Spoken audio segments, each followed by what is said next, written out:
الصراع الحقيقي الآن راه بينك وبين الدولة العميقة وامتداداتها في الدولة الفرنسية. هذا هو الصراع الحقيقي. هما الآن حابين يكرفسوا لنا الصراع، يقول لك لا مانيش، بالعكس الجيش جيشنا.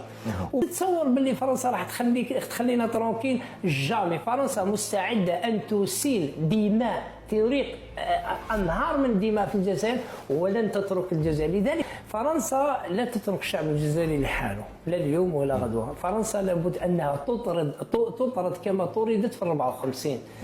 لن تخرج فرنسا هكذا. يعني تتصور فرنسا عايشة في هذه البلاد، عندها استثمارات ضخمة، عندها تقريبا 7 ملاير 8 ملاير تروح كل سنة، وعندها أشياء لا نعرفها تديها كل يوم، عندها امتيازات. باش نخرجوها لازم نخرجوا ولادها. وبالتالي فرنسا كانوا عندها ولادها هما اللي يسيروا دواليب الحكم، عندها وزراء، عندها رؤساء حكومات، عندها مسؤولين، عندها قيادات في الجيش اللي تم تطهيرهم سابقا. هذو كلهم كانوا يتآمرون ويستمعون لأوامر السفير الفرنسي، هو اللي كان رئيس الجمهورية الحقيقي صح التعبير، لأن هذه مصالح.